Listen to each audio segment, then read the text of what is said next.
Hi folks. You know, we had such a profound response to one of the pieces I wrote a few days ago for MRC-TV that I decided I'd amplify on it with a video. This particular subject is one that's near and dear to many people's hearts. It has to do with someone who's really near and dear to our hearts, Senator Dianne Feinstein, and her recent grandstanding during the hearings for the Supreme Court nomination of Brett Kavanaugh. How do you reconcile what you've just said with the hundreds of school shootings using assault weapons that have taken place in recent history? Dianne Feinstein decided that she would either play very fast and loose with statistics, or she just didn't know what she was talking about.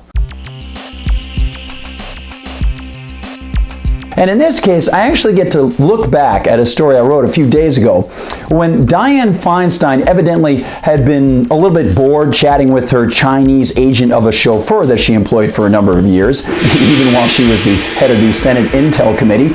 And she decided that she was going to try to grandstand, I think, during the hearings for Supreme Court nominee Brett Kavanaugh. And she was very upset by the fact that Brett Kavanaugh said that her so-called assault weapons ban was, as Kavanaugh said, unconstitutional. Well, Dianne has an axe to grind about that because it was her law. It expired in 2004, and she would like to see it come back. So she asked him, quote, "How do you reconcile what you've just said with the hundreds of school shootings using assault weapons that have taken place in recent history?" Well, first of all, Dianne, he doesn't have to reconcile what he just said with your opaque and vague numbers about recent school shootings and hundreds. All he has to do is reconcile himself with the U.S. Constitution. My job, as I saw it, was to follow the Second Amendment opinion of the Supreme Court. I never signed that document. I never promised to uphold it, but you did, Dianne. I will. Yes, you did. But anyway, second of all, regardless of that rather important point, those of us who actually look closely at statements and statistics, we actually are concerned about the fact that you're sort of fudging over things, Dianne. In fact, a person sort of like us is over at Reason Magazine. His name is Jacob Sullum, and Jacob looked into exactly what you were claiming. He happened to write about it recently, and he said, quote, "There have been nothing like hundreds of school shootings using assault weapons, whether you look at recent history or you go back half a century," end quote.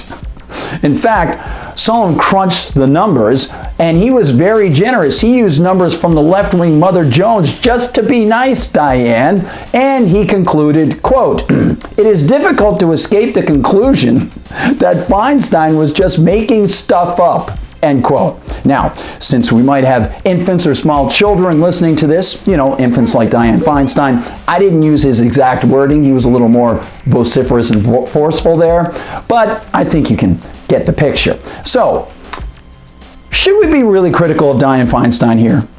I don't know. I mean, when would Dianne Feinstein ever play with information when she's talking to the American public? She's di-fi, huh? How do you reconcile that? I mean, everybody loves di-fi. Sure. She never bothered to mention the fact that gun control laws that were already on the books didn't stop some of the worst school shootings in recent history at Sandy Hook and Parkland, and even in D.C.'s own backyard at Great Mills High earlier in the year in Maryland. Yeah, sure.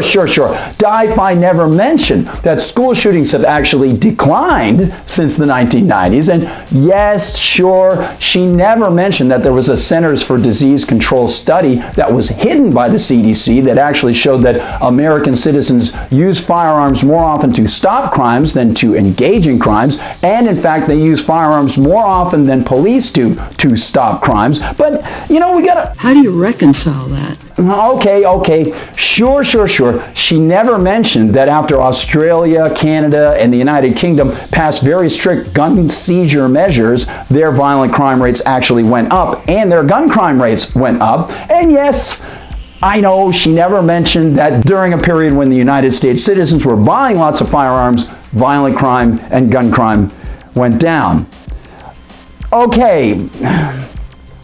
She never mentioned that prohibition doesn't work. Okay, fine, but she's di-fi. Come on, she's di-fi. Who wouldn't love di-fi, right? She's got to be working for our best interests. And that you will well and faithfully discharge the duties of the office upon which you're about to enter, so help you God. Right? I will. That must be why she's constantly trying to attack our inherent right to defend ourselves with firearms. Right? How do you reconcile that? She would never make something up. No, she would never do that. I will. Well, anyway, regardless of whether she made it up or she was just mistaken, it's good to know that di-fi is still out there plugging to destroy our inherent right to keep and bear arms. Absolutely. You give her a big thumbs up sometime. Hey, and don't forget, spread the word about our videos. Like and subscribe, hit the bell and all those things. And, you know, I think I'll watch di-fi in the future. Yeah, I think I'll spend a little more time watching Dianne Feinstein and some of her proposals, and maybe I'll continue writing about those. After all, I'm healthy.